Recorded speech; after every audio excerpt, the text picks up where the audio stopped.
allegiance to the flag of the United States of America and to the republic for which it stands, one nation, under God, indivisible, with liberty and justice for all.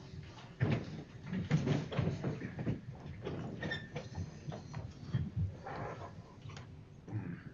right, the first item is item 1C, our vision statement. We are an organization committed to learning and growing together by providing a safe, caring, inspiring environment where students engage in a wide variety of opportunities to honor their individual interests, needs, and talents in the classroom and beyond. And we will move on to item 1D, the Orange Crush celebrations. Yep, and for this board meeting, we have from the high school, Eli Williams and Liam Kane recently participated in the area all-state competition in Cooperstown, New York. The New York State School Music Association, NYSSMA, area all-state competition picks the top high school student musicians from a defined multi-county zone to rehearse together and perform in a regional honor assembly. And at middle school students were randomly selected to participate in the Great Middle School Gauntlet as part of the Warrior Wellness Day. Each team of 4 was able to select audience members to help participate in different physical challenges. We also had student council members serve as crowd helpers with please be quiet and applause. And elementary school, 2nd grade, we will be celebrating the holiday season with our yearly lessons of holidays around the world. Along with this, we will be collecting goods for our local fire department to connect with our social studies standard this quarter about services for our community. And in 5th grade, students in Mrs. Maxwell's 5th grade science class are participating in the NYSEG Smart Energy program, which is designed to help students learn about the importance of our natural resources and to think about how to implement ways to lower utility bills. So NYSEG provided the program, all students through this grant. In this program, the students learn about energy efficiency, energy and water conservation, and renewable energy. After completing lessons in the classroom, every student is given a take-home book and an energy kit for them to use. For those of you who can see it with their parents, this is the kit that's going home. Ms. Hector brought one in. It's full of paperwork, information, and actually, I think there's light bulbs in here, all sorts of goodies that are there. So every 5th grader is getting one. So that's something to celebrate. All about energy conservation. So, yes. My family a few years ago received one of those kits, and I just got rid of the thermometer there. There you go. They last a while. They do. So. Appreciate that. Yeah. All things to be celebrated. So we'll move on to item 2A, approval of the minutes from the November 18th, 2025 regular meeting. I'll make a motion to approve the minutes. I'll second. Motion by Tina, second by Jake. All those in favor indicate aye. Aye. Any opposed? Motion is carried. 2B, the approval of the CSE, CPSE recommendations. I'll move those. I'll second it. Motion by Greeden, second by Bruce. All those in favor indicate aye. Aye. Any opposed? Motion is carried. 3A, a little delayed here. On to new faculty introduction. We're going to have Ms. Hector actually. Sure. So at Townsend, we have Nancy Saglin-Benny, who is a 1st grade teacher, and her mentor, Josie Schmidt, is with her, and Josie's going to tell you a little bit about Nancy. So the district hasn't had the privilege, I want to say I had the privilege, but the district has had the privilege to have Nancy involved in long-term substitute positions for the past 5 years. The district made an awesome decision at hiring her full-time as 1st grade teacher this year. She demonstrates her professionalism, but goes above and beyond the call of duties that she needs to show. She has a great rapport with both parents and the students, and she does not hesitate. If she doesn't know anything, she'll come and ask. And if I don't have the answer, I will go and try to find the answer. But the district made a great choice at hiring Nancy. Thank you. Welcome. Welcome. Thank you. You're more than welcome to stay if you would like, but you also can leave at this time if you want. You don't feel like you have to stay for the rest of the meeting. So. I'll stay for a little bit. Okay. All right. We'll move on to item 3B, public comment. The Board of Education welcomes and encourages input from the public at board meetings. Please note that neither the board nor administration may engage in a dialogue or respond to questions concerning personnel or student matters. This is not an attempt to restrict public comment, but is done to protect the privacy of the individuals involved as required by law.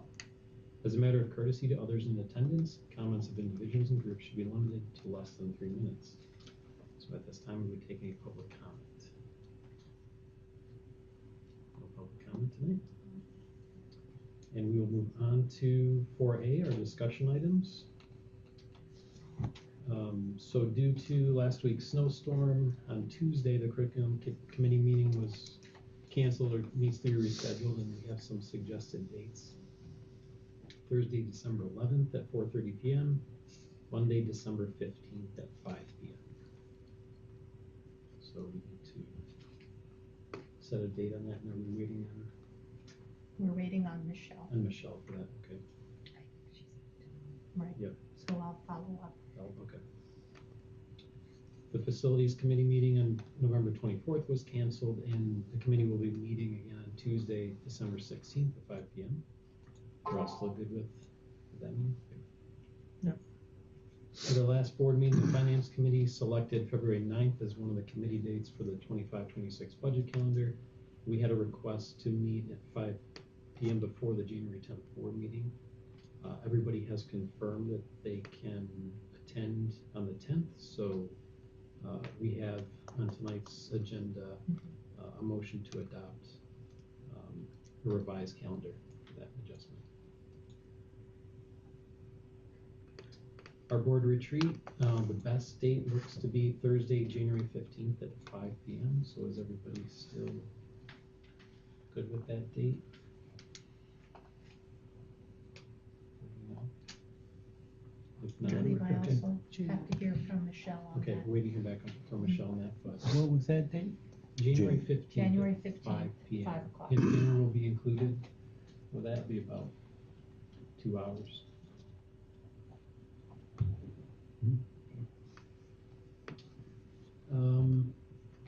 Legislative advocacy. The annual legislative breakfast is scheduled for Saturday, February 7th at 9 a.m. at DC Mobosi's Allen Pool campus. Corey needs to register anyone wishing to attend no later than January 15th, so please let her know if you'd like to attend. We did receive an advocacy packet, or I did through the advocacy liaison email. I just wanted to highlight a couple of items. The NYSBA has put out an advocacy priority survey that they're looking for boards or board members to submit their top 3 priorities for the 2026 legislative session. So if you have not done so, I would encourage you to complete that survey. There's links available to the recently adopted positions by NYSBA, as well as the 2025 position statements. I know that there were some specifically adopted this fall at the business meeting that related to rural schools and shared services, a lot of the topics that we talk about. So it's a good opportunity for us to have our voices heard and submit some of our priorities for 2026. We're also working on an advocacy packet to go to our local representatives. I'm working on drafting a letter, and once that is drafted, we'll send it around to the board for review. We have upcoming NYSBA advocacy events.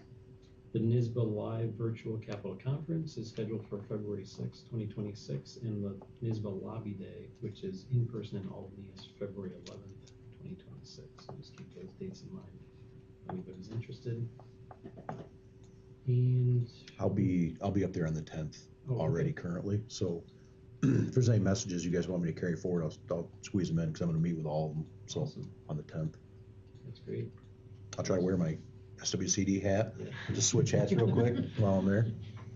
Wear your Walton Back. Yep. quarter zip. Yep. Ski club update. Yeah, so we actually put that survey out, and I know it was kind of tight turnaround with Thanksgiving break, but we did get 5 responses back in interest, which narrowed down to 3 that are actually still going to be able to participate with Downsville Ski Club.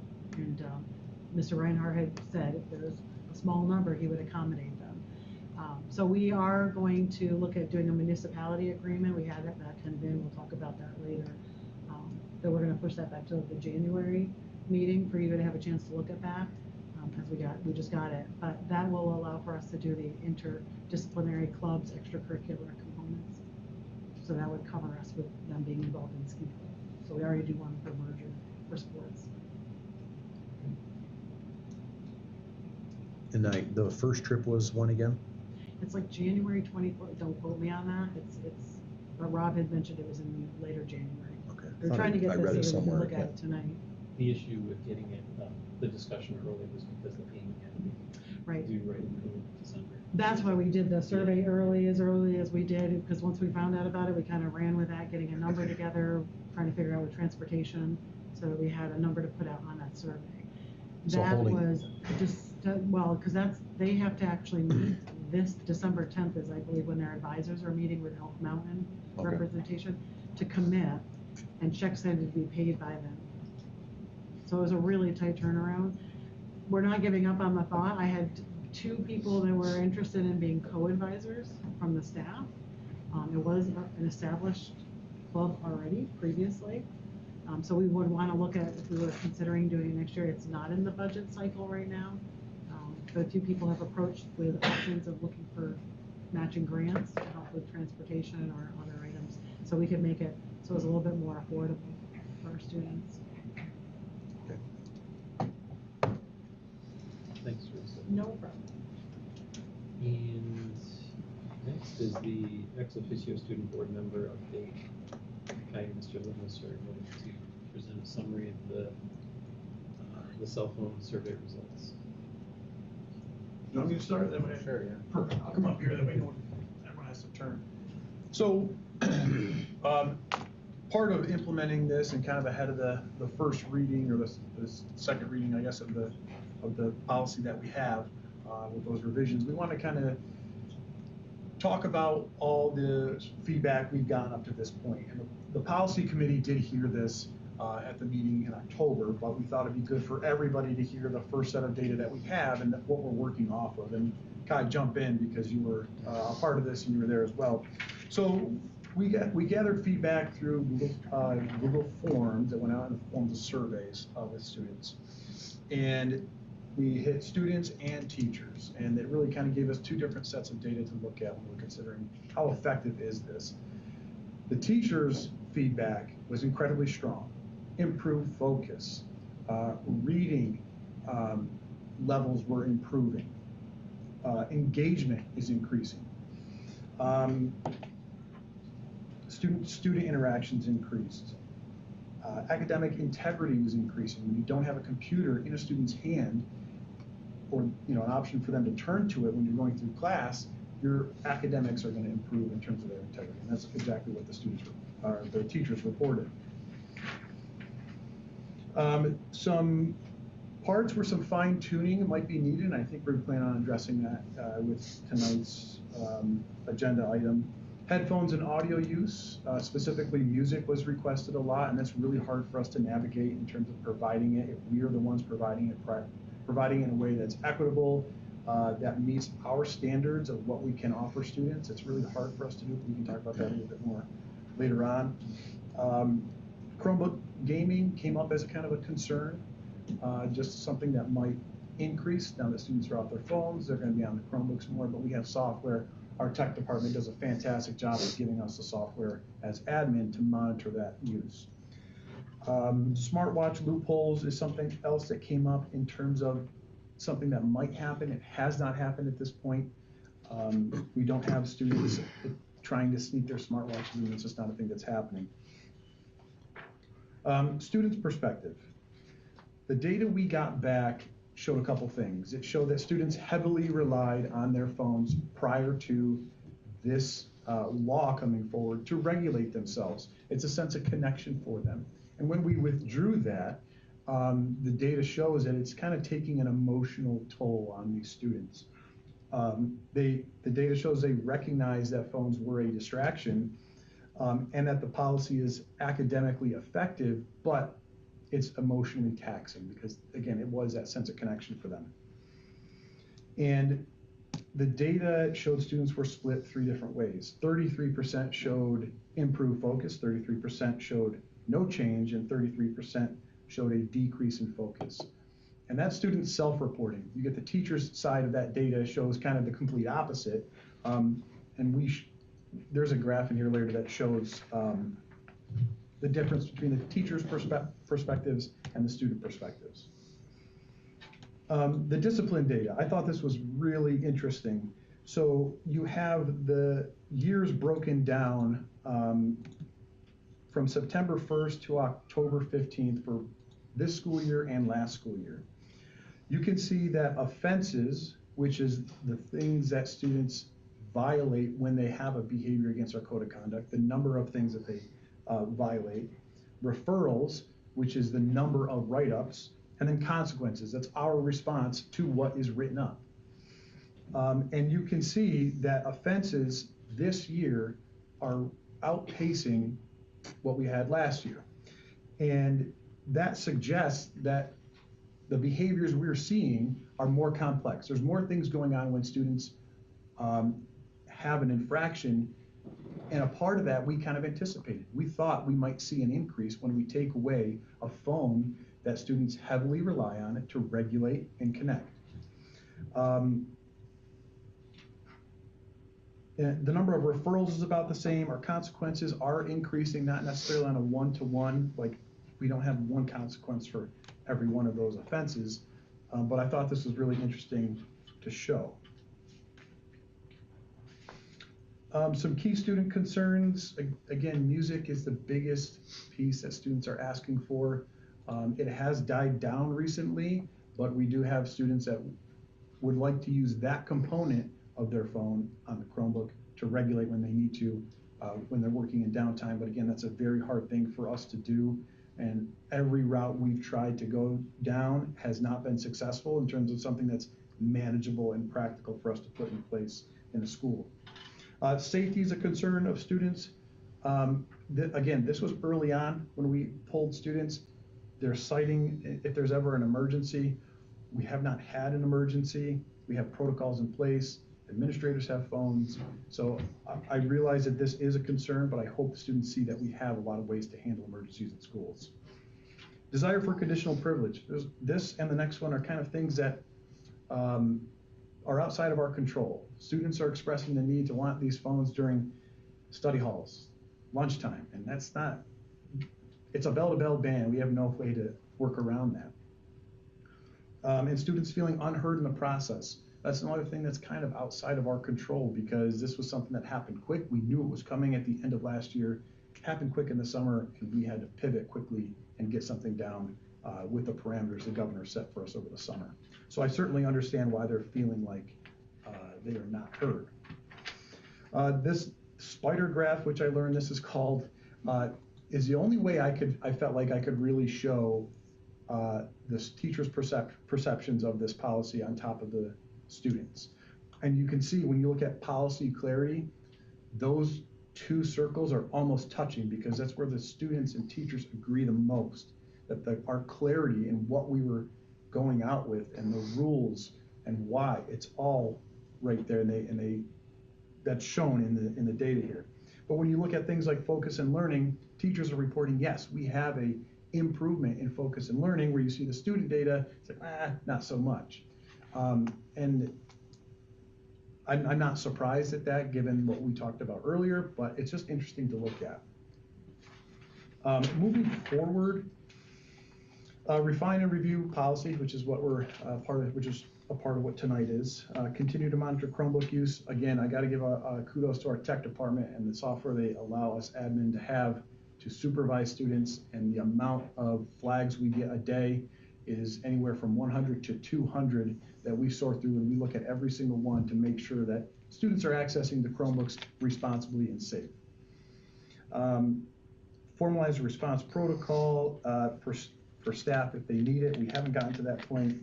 And just keep talking with students. And that's part of working with Kai and working with some leadership groups that we have here. And then the very last page, we know we have to report this data back to the state. We kind of just took a stab at what we might need to report. I haven't seen anything that formally says what we need to report back on, but these sorts of things like any behavior changes, are there any academic indicators that you can see from last year to this year because of the policy, attendance patterns, and just keep getting that student feedback. So that's kind of a really quick run through of what Kai and I got together and what we, after looking at the results, kind of where our mind was and what we wanted to share in terms of what was important. So if you have any questions, or Kai, if you want to add anything. Yeah, if I could add, it wasn't said in the presentation, but there was 179 responses total. There was 94 responses from the high school, and there was also a middle school survey that was sent out, which had 85 responses.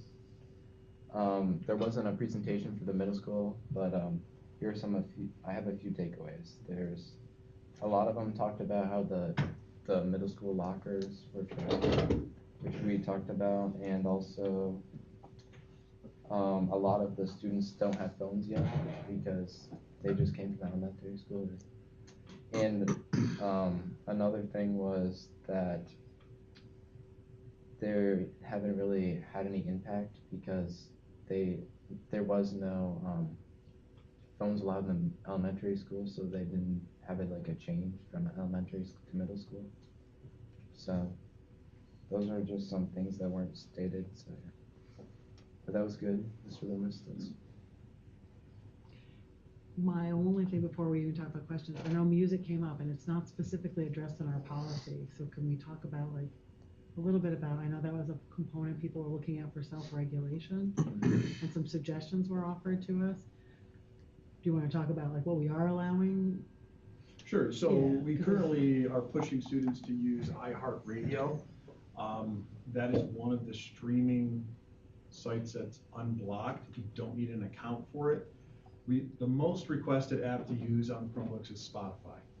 And the issue with that is because students no longer have phones to use Spotify, if we are now the ones offering Spotify, we need to be able to restrict some of the content on there because we just didn't feel comfortable opening Spotify up to allow any and all access to the content there. So we looked at getting accounts, and to do that, it was something like we would have to provide an individual email that a parent would have to sign into. We would have no way to manage what happened. It was the parental controls outside of our network that would allow what students would access, and it just wasn't a clean workaround getting appropriate content to our kids. And we started to look at, I believe Amazon Music was the same way, and there wasn't a school-wide account that we could purchase so that all students could get the same access. So the streaming services haven't really caught up to where we are with what we can allow, I guess, is the way to say it. And I just want to make sure people are aware, we really did look in different avenues. We considered the equitability component, could we have everybody have access to without having to have paid accounts, and hopefully students will understand. So. In terms of the quality of the middle school lockers, right? That is something that we are looking into. We absolutely are. Okay. I mean, that it's real. The lockers, the front door of them is very flimsy. I would say like plastic. We've had a few broken. We are looking at quotes to do metal ones that are similar to what the high school has that fit into that location. So students have a sense that their device is protected. We have realized that. I want to thank you guys for doing the survey and providing a summary. I think it's great that we're getting some of the student feedback to help feed into the policy changes because, like you said, Art, this did come last minute from the state. We didn't really have a lot of time to react to this, so then this really needs to be like a living policy and updated as we learn throughout this process. So appreciate you guys putting in the effort. Absolutely.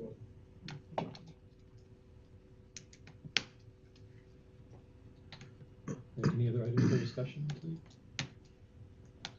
Right, move on to 5A, correspondence. We have the communication guidelines for the district, and that is strictly as a reminder to our community of the chain of command for any issues or concerns. And if people are in doubt of who to contact, they can always contact me and I will point them in the right direction. And I did check that this is accessible through the school website. If you go to the main page and click on menu and then contact, it will pull up the contact matrix, and that really is the best way to get in touch with the right folks to help address any questions or concerns that you have. Okay, moving on to 6A, any additions to the agenda? We don't have any business item additions. I do want to just reiterate what Ms. Glavin said, that we had the anticipated ski club intermunicipal agreement. We don't have that yet, so that will be brought forward January 6th. And also tonight, we added the athletic director report. That's good. All right, 7 can be consent agenda. So we have declare surplus, personnel resignations, retirements, personnel unpaid leave of absence, personnel appointment, and personnel athletic recommendations, including emergencies, or any item that you would like to pull for discussion. If not, I would entertain a motion. Make the motion. I'll second. Motion by Tammy, second by Jake. All those in favor indicate aye. Aye. Any opposed? Consent agenda carried. New business, 8A, adopt links 27. So this Board of Education does hereby adopt links 27. This is a 25-26 integrated school improvement plan, an embedded professional learning plan, and multi-tiered systems of support. You might have If there's anybody who has any questions about it, but it's really about what you basically said. It is supporting our strategic plan, but it's a means of adding more about the professional development and the system intervention. entertain a motion. Make the motion. Second. Motion by Tammy, second by Jake. All those in favor indicate aye. Aye. Any opposed? Motion is carried. 8B, this is adopting a revised 26-27 budget calendar. So this is changing the one date in February to February 10th, 5 p.m. I'll move it. Second. Motion by Grady, second by Tammy. All those in favor indicate aye. Aye. Any opposed? Calendar revision is carried.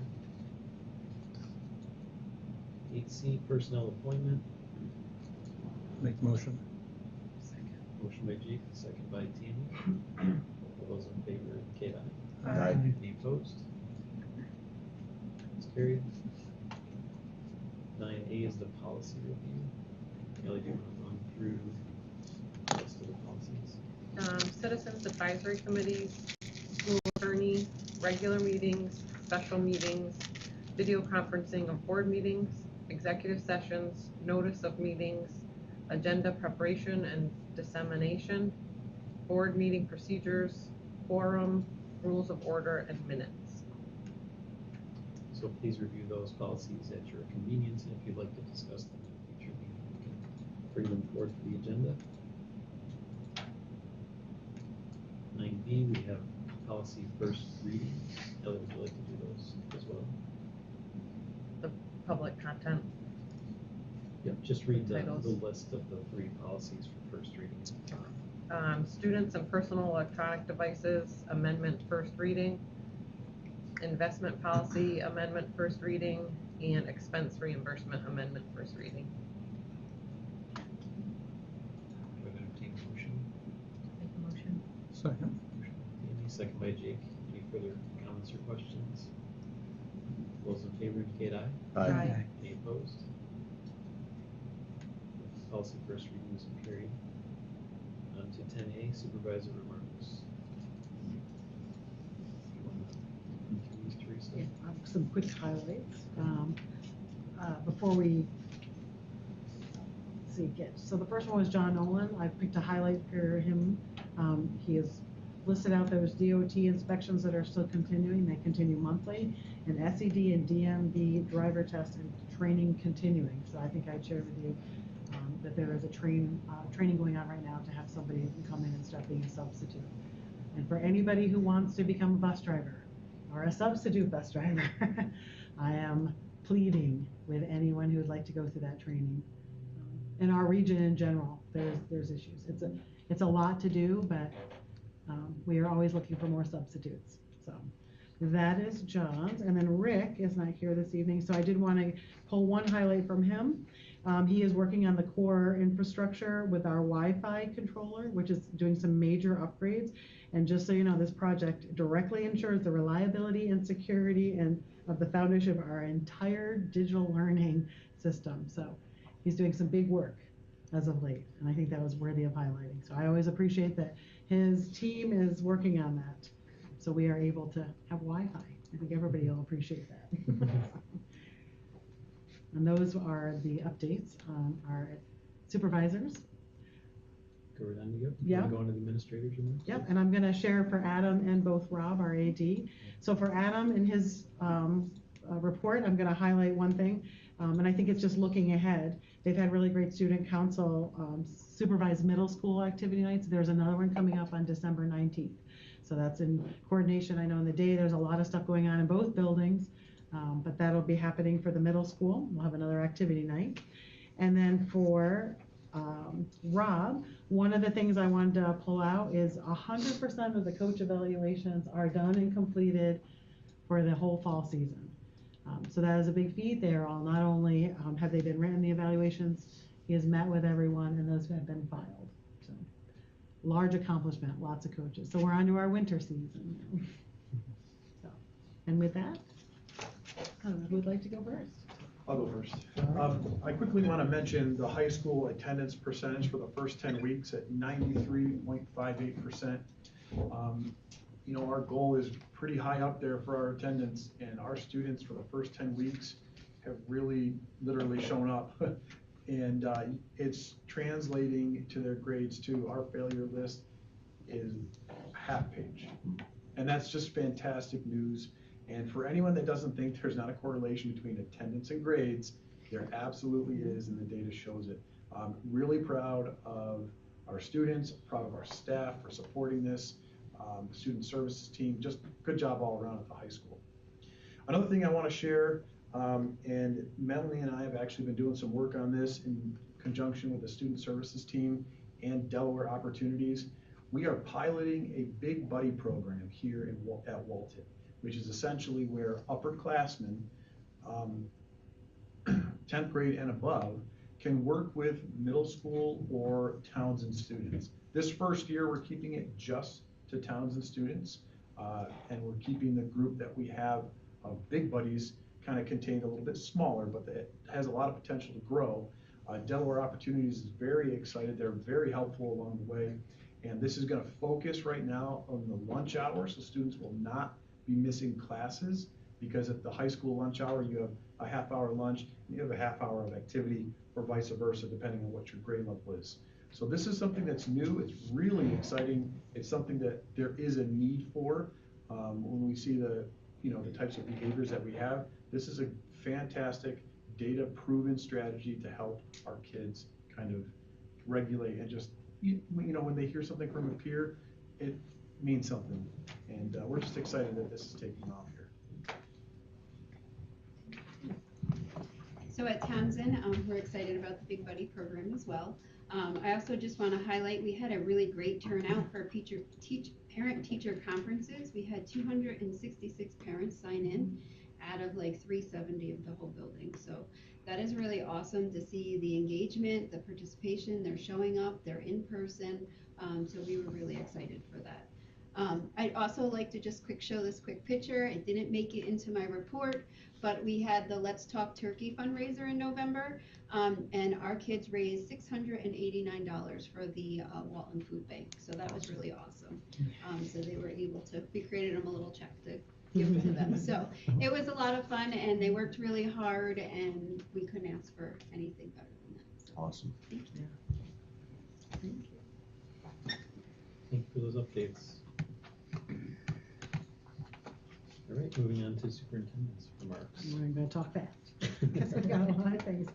I did want to highlight this because this is something that was brought up about making sure we're coordinating with like New York State Health, Farm to Table, all these really good things. So Friday, November 21st, Mrs. Vasquez took her foods and baking class to SUNY Delhi, and they were able to tour the campus, specifically looking at the culinary arts, baking, and the pastry facilities. They also attended, and they've done this for a few years, but attended the Flavors of Fall baking showcase, where the tasting was sponsored in tandem by the Health Network of South Central New York, Farm to School Table Program, and SUNY Delhi Baking for Health. So again, reaching out and coordinating with other areas and really supporting some of the healthy eating, but through grant work for the colleges. Also, based on concerns from our middle school and high school parking lot, student arrival and dismissal drop-offs, we did actually meet with Rick Shaw and Jason Lawrence from our DCMO as supporting us coming in, and they were part of the building component. They're going to be here. If we have school tomorrow, they'll be actually here tomorrow to take a look and they're going to do a survey and do a study. So they're going to observe and watch and help us with that so that maybe we can address some of those issues as best as possible, and they can see some of the things that maybe we are seeing. So we're hoping that study results in some remedies that we can do. Give us some data on that that's a little more impactful.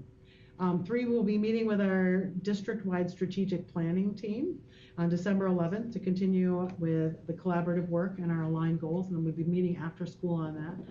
I know there's another committee date that's offered, but we meet before that, and then that's one of the options for the curriculum committee at 4:30. Mrs. Hungerford and I have been starting round 2 of budget meetings with the leadership team members to consider the 26-27 school year budget. The mayor has asked me, he has requested, Ellertson, so I said I would read this off. With the recent enhancements to the Cherry Street area through the DVH parking lot, I kindly request that all students exit the school property on foot using the path to Stockton. This request is made out of concern for student safety due to the lack of sidewalks in the Maple Street area. Additionally, this should help alleviate some of the traffic congestion originating from Maple Street. So it's a request. We are just making that publicly known right now to help maybe support some safety issues with our students. 6, we had an assured partner. Those are our assured partners. They work with us with our health insurance. We had a district meeting with our bargaining units, that all their membership that represented them, to review potential changes that are coming up, the increases to our health programs, and maybe some other options, so we can have a collective decision made as we move forward to adjust potentially some of the things that are happening with our insurances. So we're going to have some feedback on that, and then when we get some real numbers, we'll be able to meet again with everybody from those units. Being, let's see, I'm going to do that last. Okay, sharing our Walton Central School report card. So I think I put that in the Friday update, but our public data is out there now. It's on the New York State data portal that anybody can access. It's our student enrollment and student report card for our assessments that we take, 3 through 8, both ELA, math, science, and also our Regents data. So it is out there, it's in the data portal, but I did want to highlight some positives. In these Regents, I had all the numbers written out of where we've done, but I won't go through all of those. But we actually, as highlights, we beat the state proficiency numbers in the new geometry assessment, and that's the next generation's standards for that. So they were offering both assessments. So if you look at that data, we did much better, like really 83, I'll share this one, 83% versus 60% proficiency at the state level as an average. So we rocked it on the new geometry standards. Regents. And then we also beat out in chemistry, living environment, algebra 2, global history, US history, ELA, and that's some big achievements. So when we look at the state proficiency at the Regents level, I think that's something we should be really proud of. So always room to grow. We always need to consider that, but we're rock stars on that stuff. So worth sharing. And then the last thing I want to share. Be considerate of the cold weather. So I know I put a thing out, but we've been in the minuses lately. So just making sure that you're considerate of the cold, the wind chill factors, and be sure that your children are well protected from the cold by dressing appropriately, whether they're walking to school or they're waiting for a bus. If they have access to stay inside until the bus arrives, that would be great. And if you need outerwear, let us know. We can support that and help that. So if you need a scarf, mittens, gloves, reach out. That's where I'm at. Okay. So much. No problem. Any questions for Lisa? All right. We do have the need for executive session tonight to discuss a matter relating to the future employment of a particular person. I would entertain a motion. So moved. Second. Motion by Bruce, second by Tammy. All those in favor indicate aye. Aye. Any opposed? That's carried. And it's not expected that the board will be taking any action after executive session other than to adjourn the meeting, so entertain a motion to adjourn. Make the motion. Seconded. Motion by Jake, second by Green. All those in favor indicate aye. Aye. Any opposed? The motion's carried. We are inviting Meg into the executive session tonight. We will now move to exec. Thank you for coming tonight. Thank you. Good evening. Thank you, guys.